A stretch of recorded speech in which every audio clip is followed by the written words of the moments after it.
Joining us now is a lawyer and public affairs analyst, barrister Jide Ologun. Jide, good morning. Good morning. And nice to see you. You're welcome. Thank you. Great.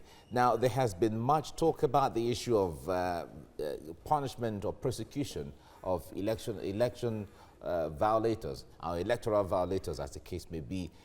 And the INEC chairman has emphasized this in his recent press briefing. Do you think when it comes to the issue of amendments, that is where to start from?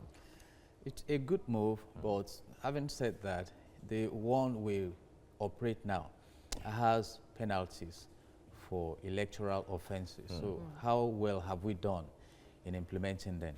I know that concerning the most recent election in 2019, about 11 offenses were rolled out with several levels of punishment. And some of us who monitor the election, all those offenses were committed, obviously. And the big question now is that how many have been brought to justice? You know, ballot boxes were snatched, people were killed, levels of violence. We even saw those who were campaigning at the polling booths.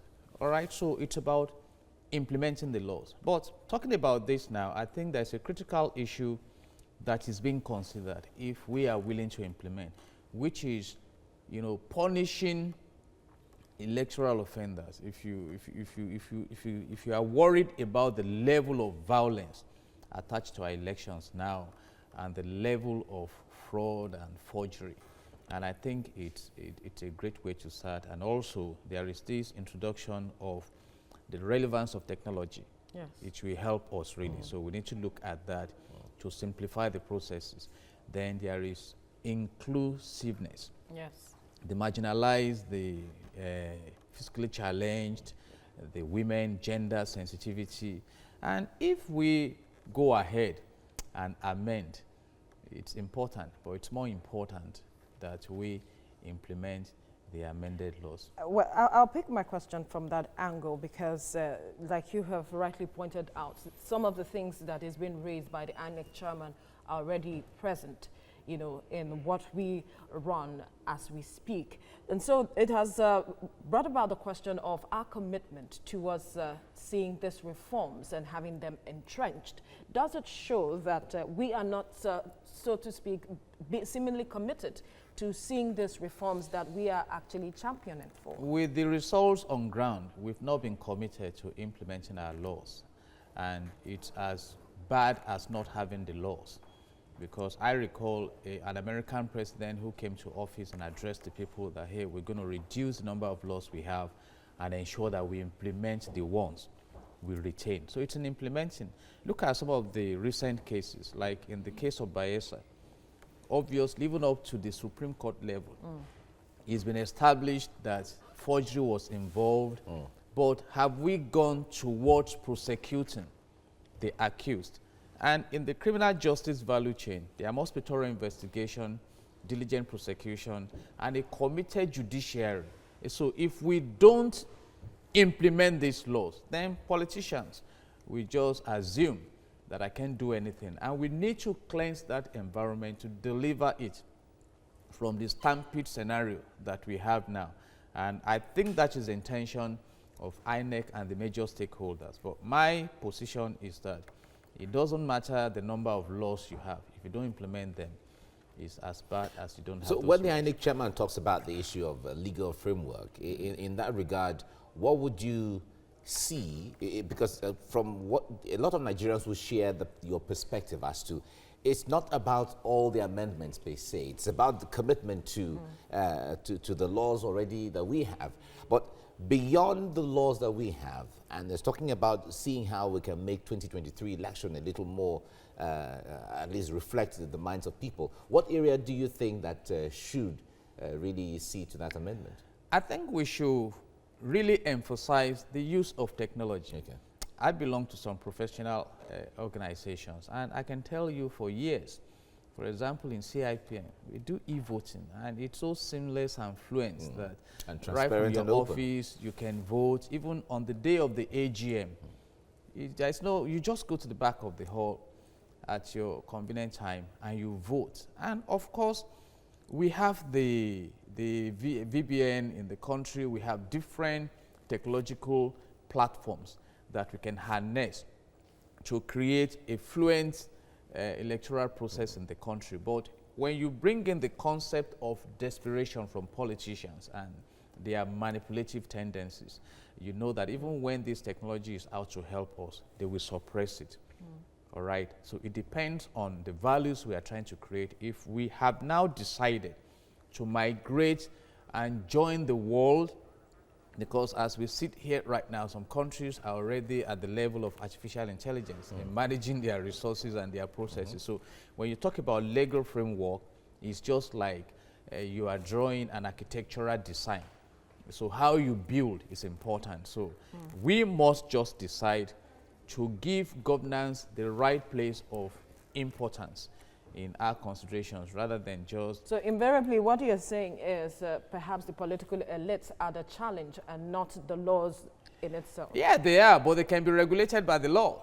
Recall that in this country, some former governors have gone to jail when they stepped out of immunity. If we have more of that, those in office will think twice before mismanaging our resources. So if, for instance, those who have been identified as offenders in the 2019 elections are brought to justice, others will think twice before engaging in electoral malpractices. All right. We have to leave you here now. Jide Ologun, thank you so much for coming on the program. God bless Nigeria. Thank you. We have with us lawyer and public affairs analyst, barrister Jide Ologun, with us here in the studio. Jide, good morning. It's good to have you join us right now. Welcome. Good morning. Great. Now, if you see the metamorphosis, if I have to use the word, of the electoral process from 1999 until now, one would say there has been drastic move because we've been far away from how it was maybe in 1999 or 2003 or 2007. But what would you like to see right now that we are looking at 2023 in the next 3 years? What would you like to see in INEC? Perhaps I should move you back to 1993. Oh, okay. And use the Hope 93 as a benchmark.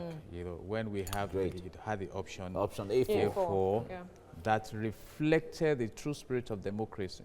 Because democracy is the government of the people, by the people, and for the people. So the people came out to express themselves irrespective of religious, ethnic, or tribal divides. That, okay, this is the candidate we want.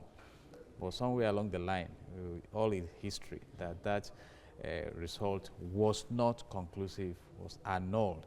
And since then, we've been battling to carry out what is recognized as democracy. And in recent years, it's become so bad that our democratic system has been militarized, has been marked with violence. In particular, the 2019 election became a serious concern to the global community because it was not accepted as free, fair, and credible. Not even as much as 2015. Which are critical elements in true democracy. So, and that should give anybody a serious concern, and particularly for those who are statesmen. But then, for the politicians, perhaps it's a field day, because someone said that for the politician, the interest is the next election, but for the statesmen, it's about the future. How about the people who are the stakeholders? How much influence can they have? Because like you rightly mentioned, government of the people, by the people, and for the people, because some people see them as being complicit in it, even in some of the acts that we see the political elite commit. Yeah, the influence is quite remarkable. For example, for the purpose of discussion, let's look at the dissenting voice in the most recent IMO review at the Supreme Court. Justice Chima said that the jurisprudence we have a lot to grapple with, even though you have voices of 6-1. The man is worried, and he rolled out the fact that even the personality we are talking about admitted to forcefully collecting the result sheets from INEC officials and completing the forms by himself.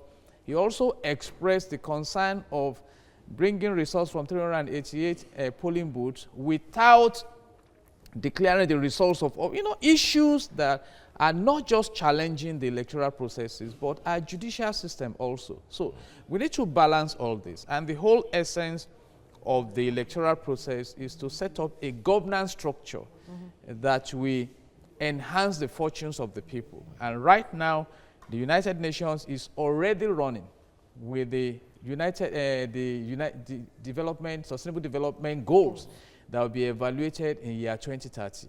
And already the fear is being expressed that Nigeria may not be able to catch up. But it may amaze you that countries like Rwanda are even ahead of expectations. So it's either we want to get glued to politics of desperation or we want to develop. And if you look at the various areas of evaluation, you talk about the health sector, the education, the poverty, prosperity, those things that nations are measured by, then you see that we are really behind. And the best way to test our democratic processes is to evaluate the progress we are making.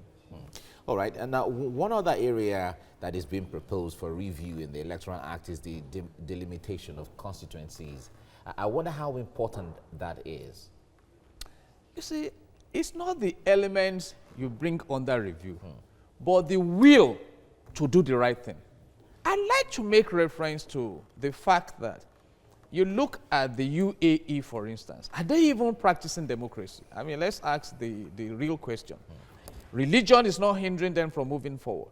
And like I said, it's about doing the right thing.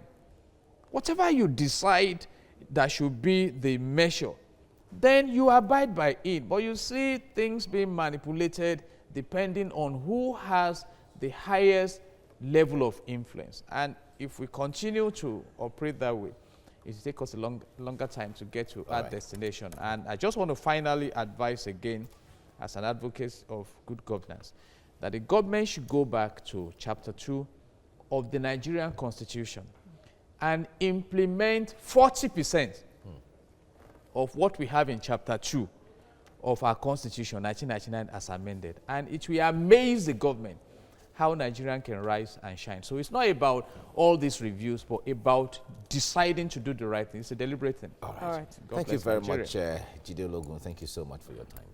God bless.